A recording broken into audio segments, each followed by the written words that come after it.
Welcome. Can I tell you a secret? Mm. On my way here, I wrote to ChatGPT. As I was walking over here, I was like, I have a bit of an imposter syndrome going in to meet to meet this person that I've heard about and that I've been wanting to meet for so long. And ChatGPT was just so kind and compassionate. I don't know if it's like that with everyone. I think it's just adopted a voice that it thinks I really like, but it was very sweet. So I can say I also have an imposter syndrome. You do? You have an imposter syndrome? I remember that once I had a friend that got a lab in Weizmann Institute, and I once traveled with him on the train, and we met there, and then he was telling me that he just created a group in Weizmann Institute for the young researchers, and the first thing they're talking about was imposter syndrome. And I said, if you have an imposter syndrome, then I'm completely normal. For people who think mindfulness, compassion, wisdom are kind of like these woo-woo, new agey words. Some people will even associate it with like the left or like progressive values, or like people who sit on the sidelines and sit on a cushion and are disconnected from reality. What I love about you is that you bring the science to it. You're a neuroscientist. So much of what you do is research and really science-backed. So I think for a lot of people who are maybe a little skeptical, that might allow them to come a little closer to being willing to hear what mindfulness is about on a really kind of scientific basis. So I think there was like a study about the brains of like long-term meditators look different. Can you tell us a little bit about that? Do we actually understand what happens to the brains of people who go through this kind of flow state? What you see is that, first of all the machinery that's dealing with predicting the reality and predicting the world is affected by these practices. And it's talking much more to the information that's coming from the body. And the information from the body is being used much more in order to make decisions. For example, we have a study I really like where we show people these really difficult images, emotionally difficult images. And we tell them, try to regulate yourself. You can do it either two ways. You can either bring your attention closer and really try to appraise what's happening and say, okay, let's really understand what's happening there. So that's called cognitive reappraisal. Or you can think about something else. So your eyes are still on the picture, but your attention is, somewhere else. So that's like distracting yourself from the image. So we let people do that. And then what we see is that people that go into a mindfulness course, so we do it before and after, and we compare it to those that don't, the regular controls. And we see that people that go to a 8-week, MBSR course. The MBSR, mindfulness-based and stress reduction.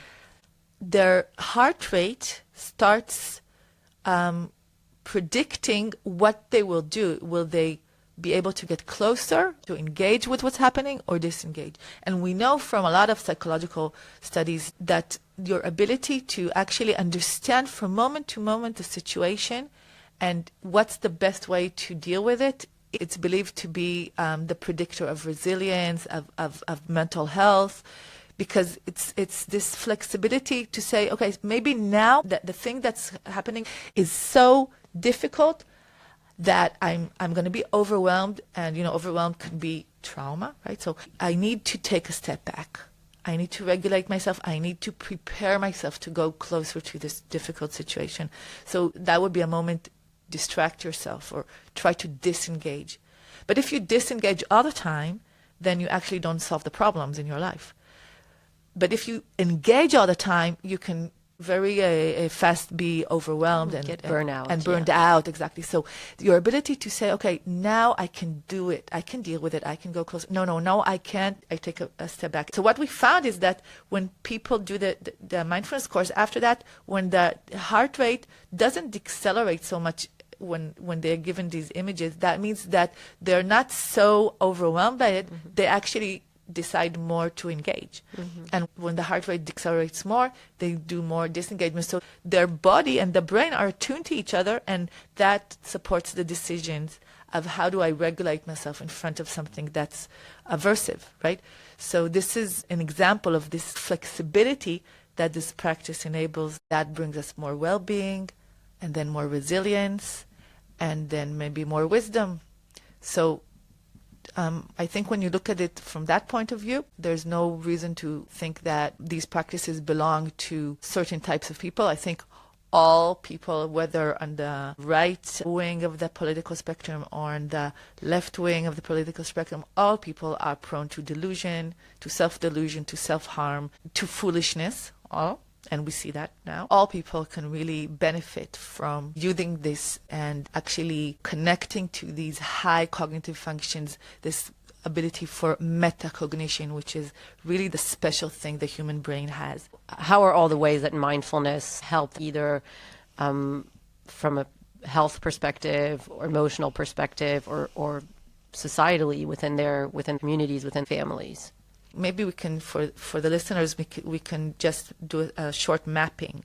We try to, the basic mindfulness practices are the one that most people are aware of, is these practices of just bringing awareness to the present experience. So being able to be in the present moment and in what's happening actually right now in my experience, this already has a lot of personal benefits and well-being benefits, because what our brain does all the time is trying to predict reality.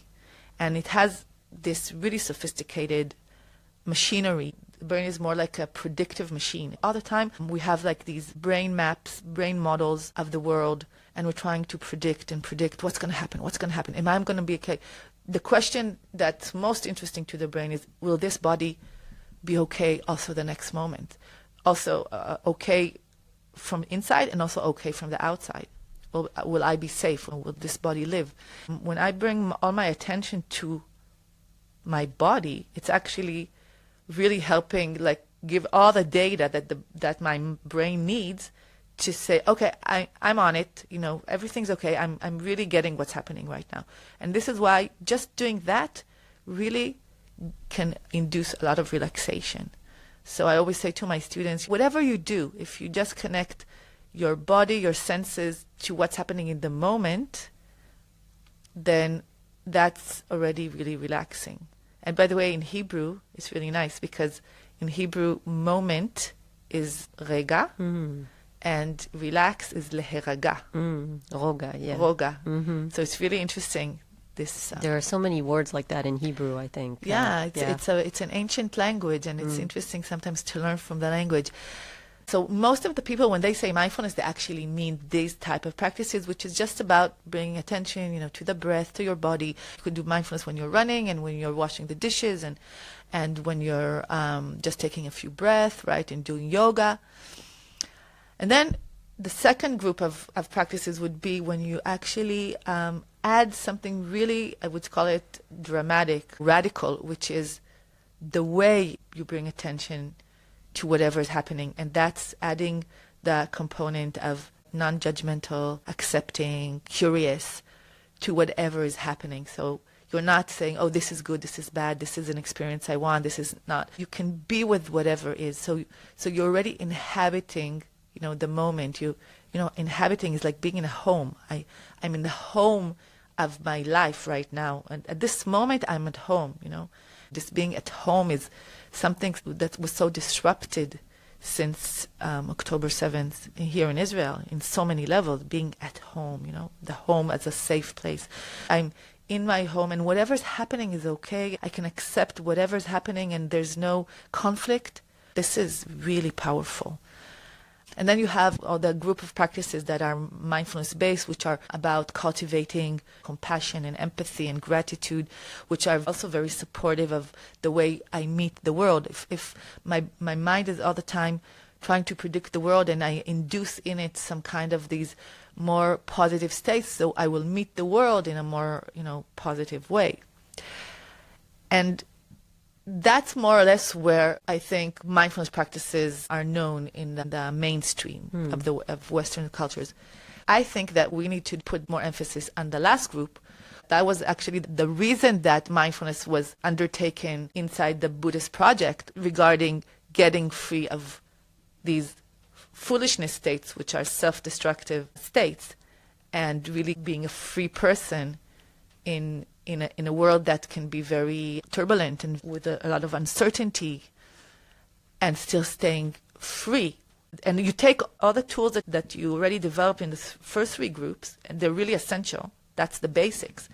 And now with all these abilities to be present with this attitude that is saying, everything is okay.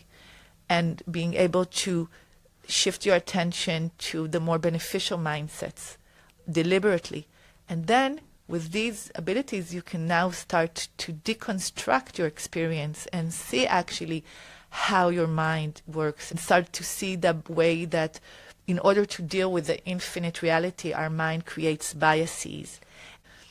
I think that these kind of capabilities are, I would say, prerequisite for our ability to transform our societies and to heal our societies. Because if we are not able to see these biases, then we always will look at the world from a very narrow perspective. And then we will not meet other people because each is looking from their own narrow perspective. We will not be able to create shared world views. And that's the prerequisite for being able to reduce conflict, to create healing. So the first stage might be me kind of, I'm with the kids at home and I adore them and they're triggering me in various ways, and I have all these thoughts that I'm not aware of. Am I feeding my son the right things? I just saw that my sister feeds her son this thing, and am I a good enough mother? And then my son, why does his friends? And I'm talking like this because the mind doesn't think in a very kind of literary way, right? There's all these thoughts, and I'm feeling a bit sick. I'm worried about my body. What's going on? Maybe I have cancer. Going to the worst case scenario, because that's what human brains do anyway. All these thoughts, and so the first stage might just be to pause for a minute, for 10 minutes, whatever you can, and just to notice what is happening in this present moment. Is there really like a big sense of threat in my home right now? No, there isn't. Looking at the reality, maybe even kind of like looking at objects, because that's something that people sometimes do, is just look at objects. Noticing your breath, maybe your heart rate is high, and just kind of noticing. And then you're saying the second step would be to kind of try to add that added element of not judging, not saying like, gosh, you just studied 2 years of meditation and to be a meditation teacher, and you've had all these thoughts and your heart is racing and it shouldn't, and just saying like, it's okay. Like trying to look at it without judging. And then the next stage might be to add that kind of additional part of us, because you talked before about the shadow and the light, and to consciously bring in the light, because the shadow, we all have it. What we want to do is consciously bring in the light, and the light might be another woo-woo word that I know a lot of people don't like, which is compassion, which is just really just imagining someone really kind. It can be like a grandmother who loved you, or a pet, or a dog, or a spiritual figure, or just an older, wiser version of you just looking at you and saying like, gosh, this modern world, this war, this child rearing on our own in the modern era, it's so complicated. You're doing so well. Just give yourself, a break. You're really great. So that's maybe like the compassion, or the loving kindness might be just imagining like other people in their homes going through the same shit, all thinking the same thing. And I think what you're saying is, if you manage to kind of implement that in your life sufficiently, then when you go around, when you're either a civilian in the street, or you're a policymaker, or you're a politician, you can still have opinions. It's not like meditators or people who are disconnected from reality. They still believe in things, but they are able to look at it all with less kind of wounding and kind of the triggering that so many of us have from childhood, and the division. And maybe I would just like highlight a few points which I think would help us really see how this would give us not only the relief, but also the ability to engage in the world. And that would be that, first of all, really being able to pause and be with whatever is happening right now. But this is not a small thing, because like what you just described, it sounded like whatever's happening right now is a really unpleasant experience. And being able to really open our arms to unpleasant experiences and be able to not only host them, but have this deep understanding that unpleasant experiences are part of life. Like this, sometimes we have this really deep belief inside us that unpleasant is not good. But seeing that, okay, belief is now triggered, and that's actually triggering all the other things, right? And what if I can just be with, okay, I'm worried, or I'm a little bit anxious, or I'm not happy right now, or my body is very tired, I don't have energy, other things that happen in regular life, but especially in times like now, which are turbulent, it's even on steroids, right? So what if we can really not be destabilized by the unpleasant? So that's so deep to understand that, because when we can be really okay with the unpleasant and really understand deeply that this is part of life, then this also helps us open our hearts to unpleasant things that are happening, to being able to be with suffering of other people, whether it's from our in-group or from the out-group, and not immediately need to fix reality. So shame or rage are usually because we can't bear being with this suffering, either seeing the suffering of our side or the suffering of the other side, and we just can't bear it. So then our mind starts trying to arrange reality. So either by rage, which, okay, who is actually guilty, or we are the guilty ones. And these are two strategies that are actually not enabling me to just be with the fact that now there's suffering and just hold that. But it starts from being able to do that with myself. And the second thing that you said about bringing the light, I would say it's more about widening the ability to actually see that the darkness, the dark parts, are just as enlightened. It's part of us in a very deep sense, and it's not something we want to, move away from, but actually being able to bring up these positive or beneficial qualities, it gives our nervous system this prediction that I'm all right now. And when I'm safe, I can actually turn into the things that I'm afraid of. And it starts from the things I'm afraid of in myself. So, for example, a little bit after the war started, I went on sabbatical. I was planning to be on sabbatical, and my plan before everything started was to go to a long retreat. I had a lot of questions if to go or not to go, and then good friends of mine said, Nava, the things that you guys did, with all the MBSR and mindfulness that you did in Israel, it's here and it's working. You can continue with your plan. And I really felt that I had to go to these deeper levels, because I felt intuitively that these are the levels we will need for social healing. So I went for a long retreat. And when I went into the retreat, none of the hostages was back yet. So there was all the hostages, and there was this young girl, I think Avigail was her name, 4-year-old, that her parents were killed and she was taken hostage. And every time I thought about her, I felt rage. I felt inside me the longing to revenge. Every morning I started like 2 hours of cultivating the compassion and empathy to all the suffering. And I always got at some point to the hostages. And then all this rage and revenge came out. And I said to myself, Nava, you have to stay with that. You have to get friendly and not be afraid of these emotions, because if you feel this right now, and that's after 27 years of practice, then you can start understanding human beings, and you can start to understand all these deep currents that are creating these situations that human beings do these terrible things to each other. And it has to start from you knowing that it's also inside of you. And that was a huge lesson for me, to really see these dark forces and say, I have them too.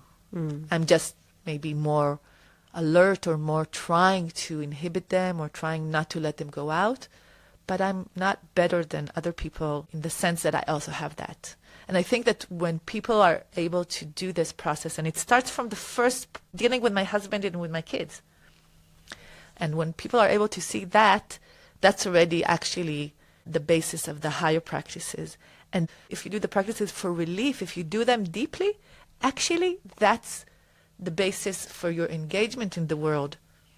And that's the thing that is so deep about these practices. And that's what also makes them different from the wellness industry. Ultimately, all of us at some point will face, and now we are all facing, very great difficulties. So I don't want to make it sound like mindfulness is only about dealing with difficulties. It's just dealing with what is, whatever comes up, and not necessarily accepting it in the sense that, oh, well, I'm not going to do anything about it, but just seeing it for what it is. And transforming.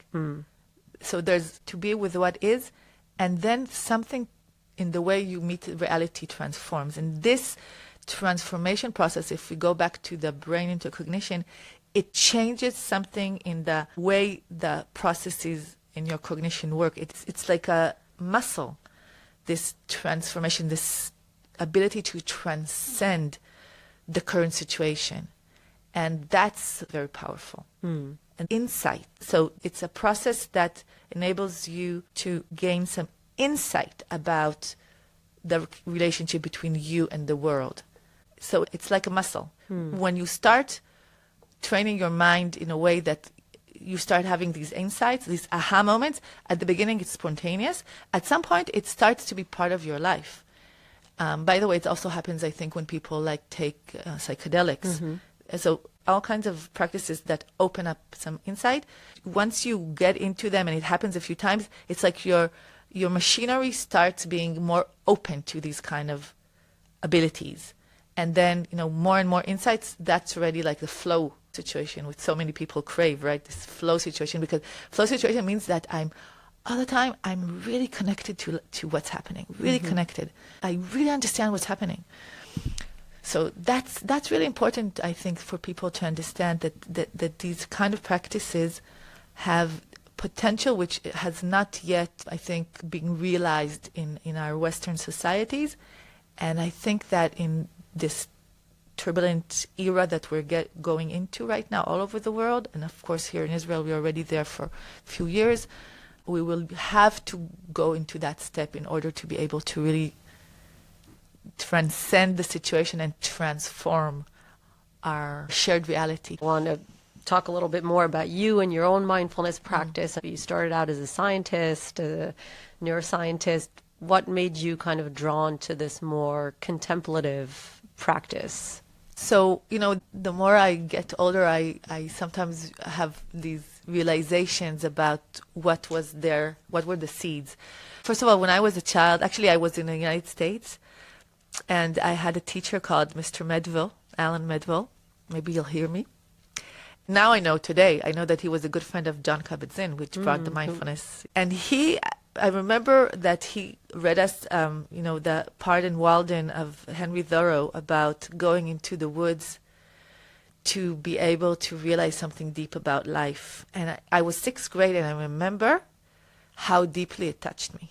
So I think that's a moment I can remember about a seed that was planted there about, is there something in life which is deeper?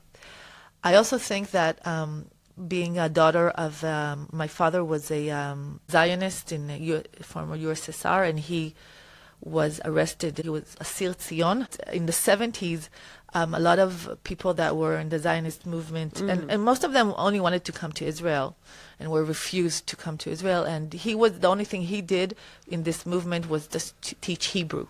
And he was arrested, and he was in 2 years in the work camps. And in the 2 years, I think he had half a year that he was sitting in a prison cell, waiting for his trial to come, and knowing nothing about, it wasn't a democratic state. He didn't have any rights. He knew that the trial is not going to be a fair trial. He didn't know if he was going to get 2 years or 15 years. Half a year sitting like that in a small cell, and then all the other stuff that was happening, being in a work camp, just doing the same movement with the hand for 16 hours a day, and in cold and no food and stuff like that. And I think that these stories really touched me to the sense of feeling that I need to know that I could be free, a free person in all conditions. And I think that in the end, the mindfulness or Buddhist practices are really talking about being free from the conditions of the world. And I think that was another strong thing. But the trigger was like everything, like in most cases, was suffering. I had backaches and all kinds of difficulties with my bodies, and I started yoga, and then I had this insight about how much our mind can control our body, and our body affects our mind. And then I went to my first Vipassana insight meditation, and from there on, it's a life journey. Part of the projects that you've done is working with marginalized communities in Israel, there are Palestinian Israeli populations and Ethiopians, Orthodox Jewish Bedouins, etc. And you've really tried to bring mindfulness to them. Does your data show that these benefits last? So the studies with these groups was more cultural adaptation studies. One of the things that we see in Israel and all the world is that the people that usually adapt these practices, at least the first waves of the people that took these practices in, were people that came from this more like white middle class social groups, and also in Israel.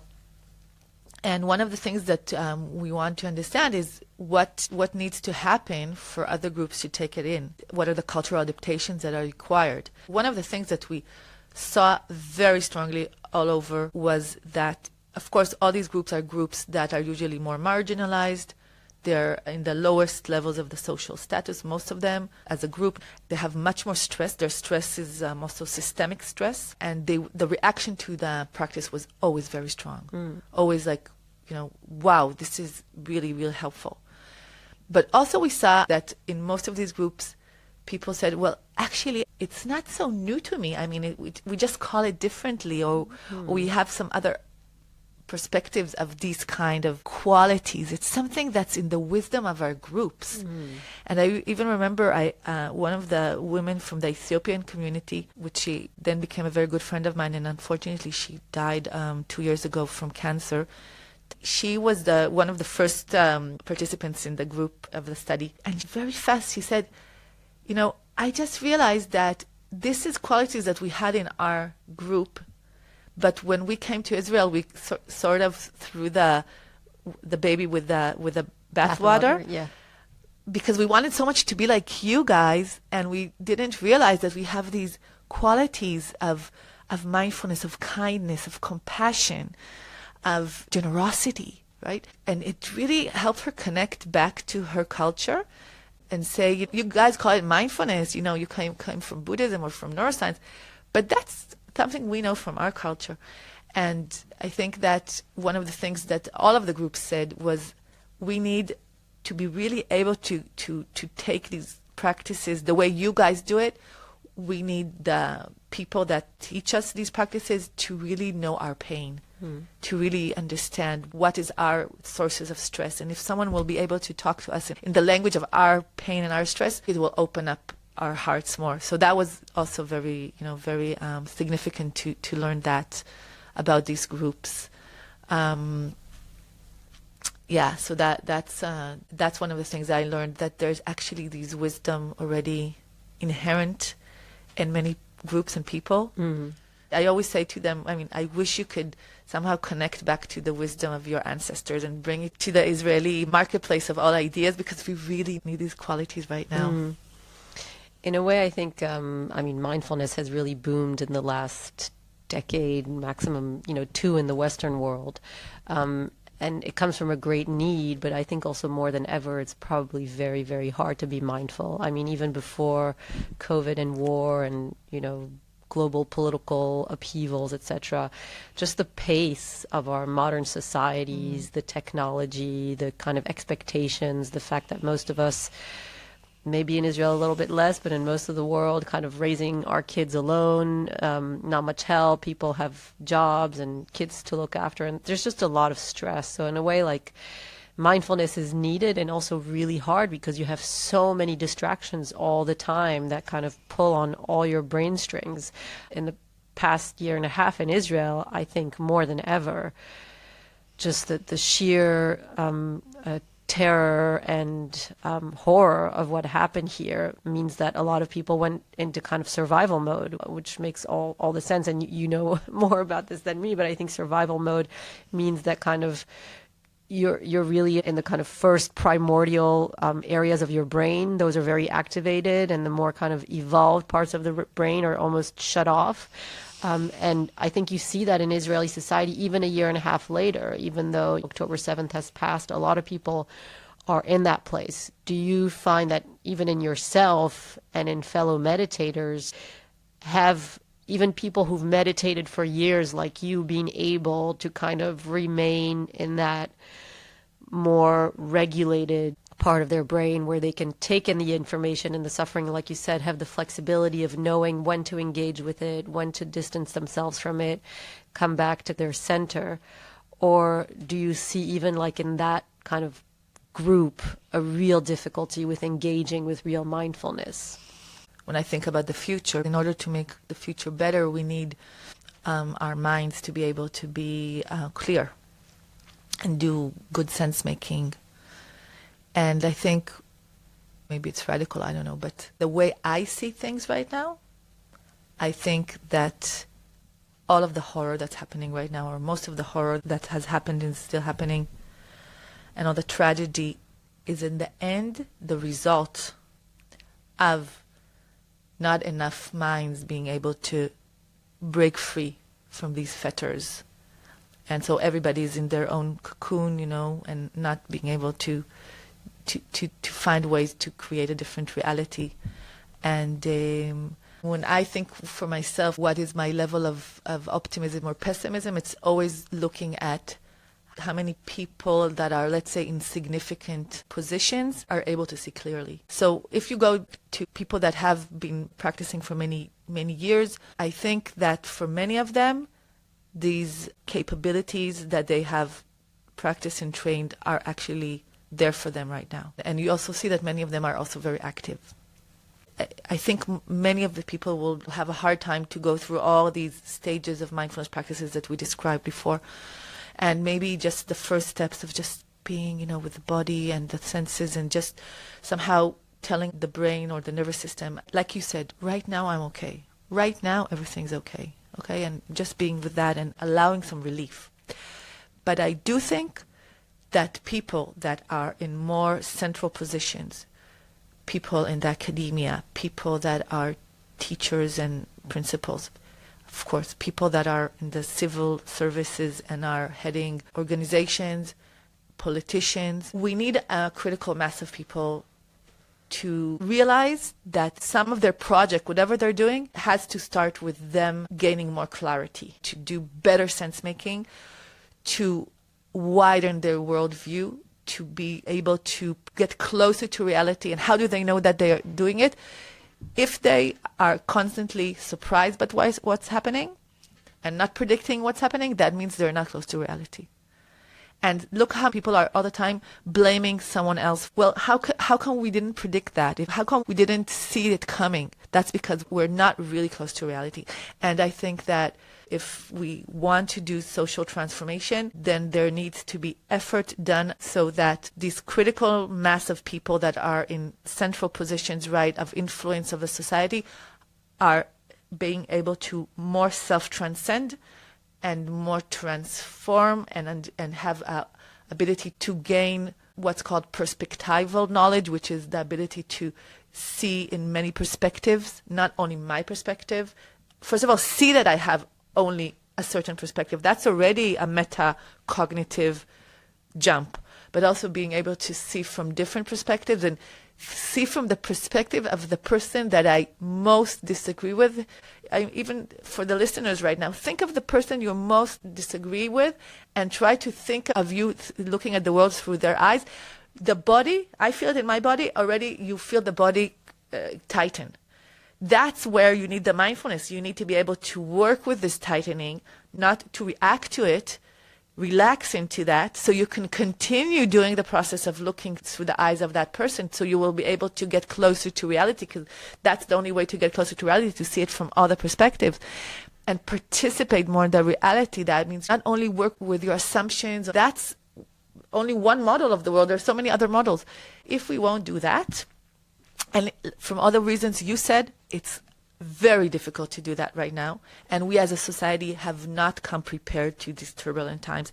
And this is why people like me, for the last 15 years, trying to bring mindfulness into the Israeli education system, because that's where the kids, they have more resources to be able to train their minds to do that.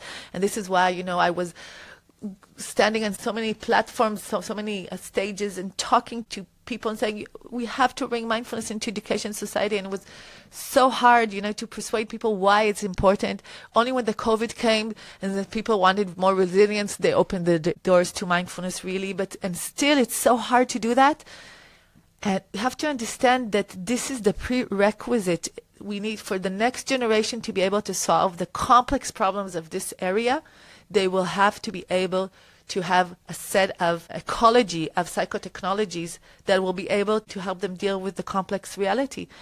And at this moment, we need a critical mass of leaders to be able to do that step. And if we don't do that, it will be more, let's say we will be more prone to the waves of hatred and conflict. War that's how I see the reality right now. A lot of people believe that today. I mean, the number one kind of thing that should be taught in school is mindfulness. A lot of studies show it's more important than maths and than English. I mean, especially with the rise of AI, etc. Social emotional skills and Yes. contemplative abilities. Right. So if we want to say it's not just as mindfulness, Right. so people can connect from different places to that, anything that develops social emotional skills, contemplative abilities, critical thinking, and I would say complex cognition, that's the set of tools that our kids need to be able to be the adults that make sure that this place will have a brighter future. On Sunday, we got a message from my second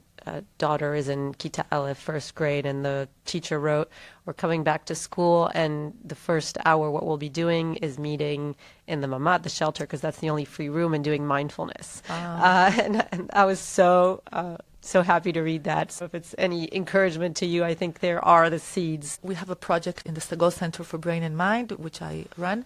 We are working for 15 years, and lately we really feel that there's more and more need and more and people are much more interested in this. We call it mindfulness-based social emotional learning. And this is very encouraging. I mean, today we are working with math teachers that are asking for contemplative pedagogical tools.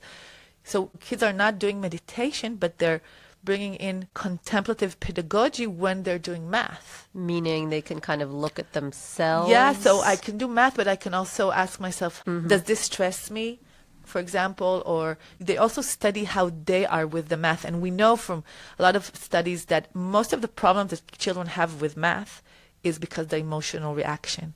So this is a doorway to bring in contemplative tools. And this is happening in many other places that we're working in. Many other organizations today are working. So in Israel, actually, there's a really exciting social emotional / mindfulness scene for a small country. Unfortunately, the waves of turbulence are also very high. So, it's who's going to win, all these beautiful efforts or the waves of hatred and tragedy. Yeah, and I think, when you meditate, you realize how powerful these are. I mean, it doesn't take much for someone to kind of pull you in to divisiveness and, dehumanizing other groups. It's like you said, it's something that's in us. It's inherent in our biology. Yeah. We have to overcome it. We have to do something with awareness to not fall into that place. Yeah. I think the trends that we're seeing politically worldwide, for me, are also an indicator of people, at least the political class, moving away from a certain kind of mindfulness, because I read that there are two kinds of leaders. There are the leaders who lead by unifying, by saying, I'm from this political party, but I'm the leader of all the people, and I will try to do my best for all the people, even if I have to make tough decisions. And there are the leaders who lead by dividing and by saying, I'm the leader of these people, and those other people are terrible, and trying to take away what you deserve, and are not worthy. like a parent, like the house you grow up in, the kind of political climate we are in, we're like sponges. We feel that. But when a leader is able to look at people that they disagree with, but still with a certain kind of empathy. I want to just tell you that we can learn actually from the brain, that I think we can learn from the brain which of these strategies is more beneficial actually to the group itself. To the in-group. To the in-group. So today we can image the brain, and then with all kinds of mathematical tools we can start modeling the brain network and then trying to analyze what's the characteristics of this network. And one of the interesting things that is coming up, the pathological brain states are characterized by two extremes. One is that the network of the brain is actually disconnected into smaller groups that are not talking to each other well. So that would be these groups that are actually going inside the in-group and fighting the other groups and not trying to collaborate with the other groups. That's a pathological brain state. The other state, which is pathological, the other extreme, is that there's no differentiation between areas in the brain. Everything is more connected, but you don't have differentiation. And you need differentiation because the world is so complex, you need different abilities. So the healthy brain state is the state where all the neurons, all the areas are both organized into groups, but also connected, which is a very complex way. Now, not everyone in each group is connected to all the others. That would be the pathological. Each group has a few representatives. That would be the leaders, the wise leaders. You're talking about actual brains, actual neurons. Brain, yes. Actually neurons. So they would have a subgroup that is actually connected to the others. And they're like helping produce a situation where, on one hand, each group has its own differentiation, but they can also work together to deal with the bigger problem, which is life. Okay? So if you think about the brain network, which is actually the hugest social network that exists, because all these neurons are like these elements that are getting excited every time something's happening, right? So that's just like us, and they want to tell it to others. So that's a social network. And actually, we know that the brain is built like a social network. It's called the small world network. So if you think of the brain as the model for what we should aspire to a healthy human society that can deal with the problem of this planet, then you understand that groups that are disconnected and just fighting each other, in the long term, it won't benefit these groups. I mean, the people in these groups will have less chances to survive. And this idea that everybody is connected and we're just one human thing and we don't want nations and we don't need identities and everything, that's actually, from what I understand about the brain, is probably also not the best solution. The solution is that there is identities, and these identities, they bring something to the global picture. They have some specialty. So maybe the wisdom of Judaism, or wisdom of Islam, or wisdom of a certain culture, or some kind of abilities. But also they can work together in harmony. And this is a more complex situation. And most human beings, it's difficult. Either I can be, I'm just all human, global humanity, and I don't want these identities too complicated. Or, I'm inside my identity, and my identity is the best identity, and all the others are, And this again shows why you need these higher state of consciousness, which are able to, I can be in my identities so long that it's beneficial. It helps me as a group to get organized, to care for each other. But I can also get out of the identity, at least some of the people can do that, to connect to the greater picture. My identity is also, I'm also a human being, or I'm also part of the human network, and work with other people to create a more harmonious life for everybody. And I think this is a lesson we need to learn from the brain and aspire to this situation, which will require from us to be able to move between identities. And like we said before, engage or disengage, we need to this flexibility based on the situation. So in certain situations, we want to be more in the in-group, and in certain situations, we have to look and take care of the other people, even if we don't like them, even if we really wish they wouldn't be here, but they're here. And we need to understand that their well-being is actually affecting our well-being, and we have to learn to live together. I think one of the things that October did for many people, and perhaps too much to an extreme, is let go of this idea of globalism, global human rights, we're all the same, etc. Because when your survival is at risk or you feel that way, it's natural to want to go to your in-group, to your tribe.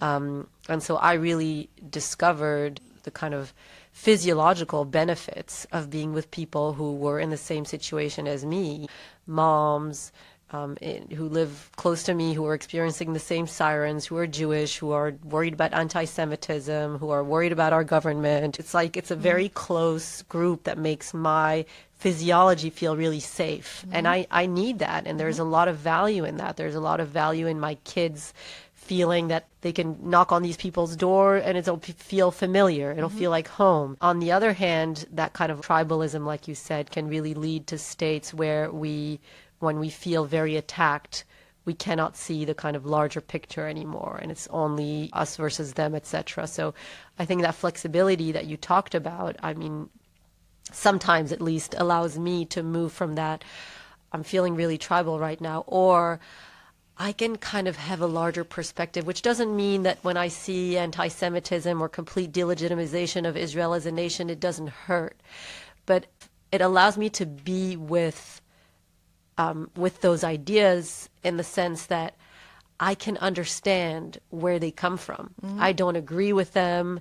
I wish they weren't there. I wish I could explain to these people why they're wrong.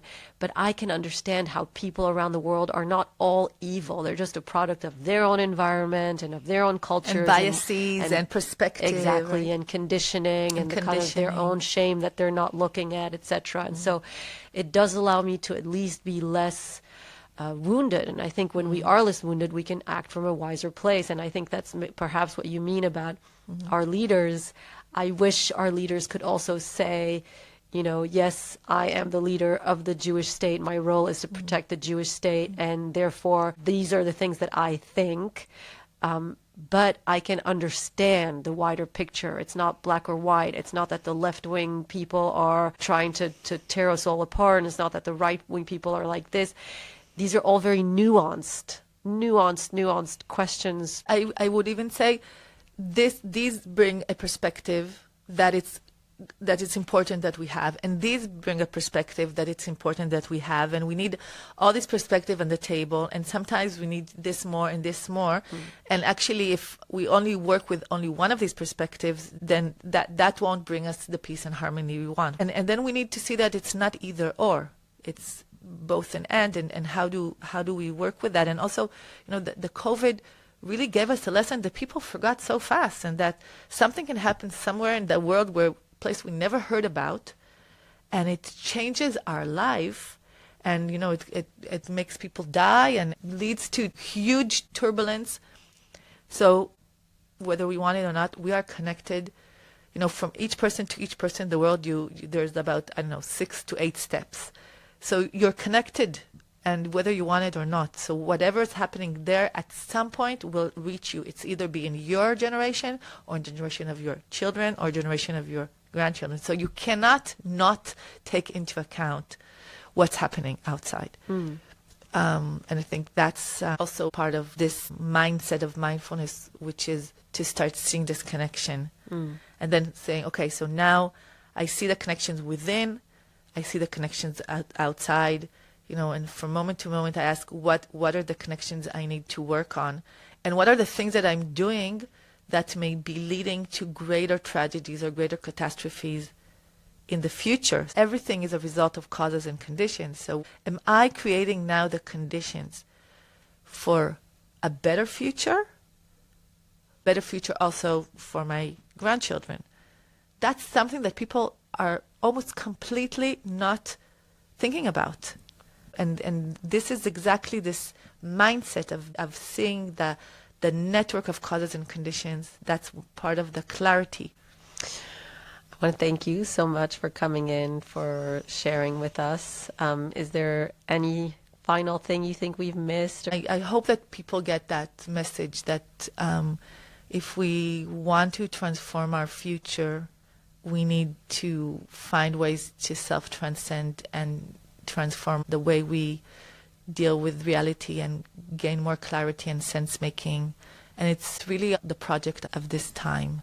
So Do you have any ideas for like where people could even start taking their first step?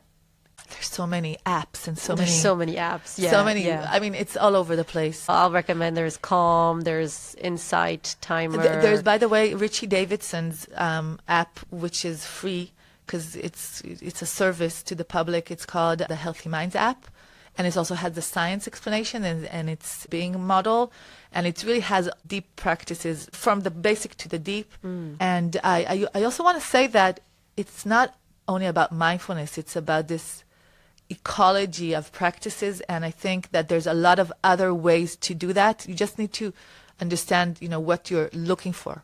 Nava, it was just such a Thank pleasure. you. Toda Thank raba. you.